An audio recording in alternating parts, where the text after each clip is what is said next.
right, legally, Right. has the potential to succeed in anything they want to do if they have that fire in that belly. And in order to get that fire lit again, is to get all these entitlements to keeping these people down, these chains, and cut them off and start relighting that fire in that belly to become motivated once again to fulfill their dreams, to become successful in life. And if you could do that, no Democrat will ever be elected again, and people will become, in this country will be better off because everybody will be making tons of money, and everybody will be fulfilling the dreams. No, too. We won't have the IRS behind us either right now. I mean, IRS is ridiculous. I mean, look at Lois Lerner. She lied. The IRS got caught again. They denied a conservative group. Yep. For their 501c3 or 4, and they gave it to Media Matters instead, a progressive group. So there you go. Yep. And guess what? That progressive group, Media Matters, George Soros won billions of dollars. That's right. And don't forget that they can actually talk about anything they want to politically, but yet on our side, the Tea Party, you cannot do that. That's racism, as far as I'm concerned. Tea Party won big in Kurt Clausen this past Tuesday. Right. And here in CD19, there are plenty of Annie Southern Sense had 2 Tea Party candidates on today on her show, running for state office in Michigan. They're looking to knock off the GOP establishment and the Democrats to try and rebuild the state locally, because you got to start locally to win back our Constitution, to get things going back and build a better society. You got to start at the bottom, and the grassroots movement, basically through the Tea Party, is really successfully not only in the federal government now, but also in the local cases like the state offices, the assemblymen and the councilmen and the state senators and the commissioners and the mayors and all that stuff. All those local races, every one of these is going to have Tea Party candidates across the country in each individual states to try and build from within to get the modification back, eliminate stuff like higher taxes, like Common Core. We want to get rid of that around the country. Mm-hmm. And start moving in that. Get rid of the exchanges. Big news today: the Oregon Exchange is no more. They became the first state to actually belly up on the individual state exchanges, and they're now asking people to sign up federally because the Oregon Exchange is no more. In fact, not a single person signed up in Oregon. Right. Also, don't forget too.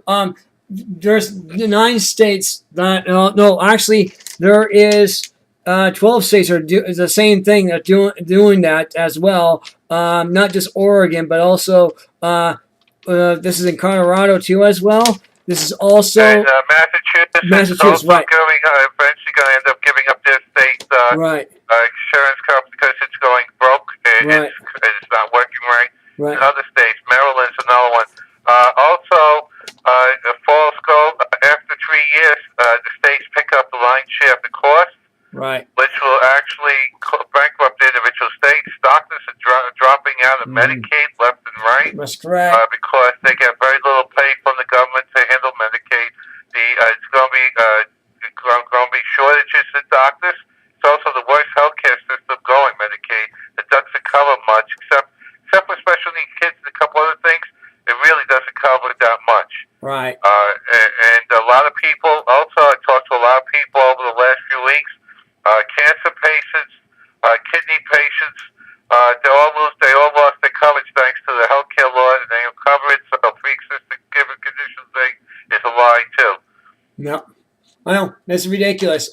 Also want to mention, did you know that Syria's back in news too as well? You know, all right, Syria's back in news again? Syria, there was a story that Syria used more chemical weapons. Those chemical weapons that Syria is using, it's actually the same weapons that the left say never existed in Iraq. It did exist in Iraq before we came in there. It was moved by the Russians with the help of Russians by Saddam Hussein to to try and save him in case he saves, in case they need it. And he got him out of there, and Syria is using the weapons instead against its own people. Right. That's where that is. Well, By the way, Russia supports Syria. Also, Russia is moving has using its airplanes now and doing flyovers into East Ukraine. The troops are moving around there, and the U.S. has put in 600 troops in Poland and the Baltic states, along with a bunch of other NATO countries. So we're boosting up some of the things there, but it's kind of late. Also, Russia has two Navy spy ships off the Florida coast, keeping an eye on us. Right. We also want to mention that Yuma Kim, talking about Syria first, going back to Syria for just a minute here. Yuma Kim says that we need to pray for our lack of leadership we have in this country and pray for our future generations too as well, who are going to be attacked by this this dictator that we got in Syria right now too as well, with weapons, chemical weapons and massive structures. Okay.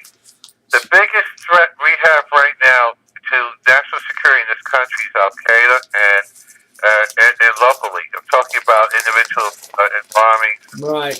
Like in Boston, or maybe plane attack into a building or something. Right. It's Al Qaeda.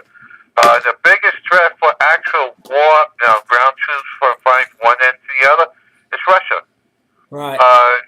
Putin is probably more dangerous today in his moves than anyone else at this point, mainly because he's following the MO of Hitler. Right. World War II, just before. He's actually, if you can compare his moves, Hitler's moves is almost the same in annexations. Hitler wants to rebuild Germany to where it was before, and all the German-speaking people into one country, and then take over the world. Now, Putin wants to reestablish the Soviet Union, and he's using the pretext of Russian-speaking to protect the Russian-speaking people, similar to what Hitler did with the German-speaking people. So, and we both had a Chamberlain type of thing go through with Peace in Our Time in 1938, when Chamberlain met with Hitler and let the Sudan go in exchange for no more fighting anywhere, and he said there's peace in our time.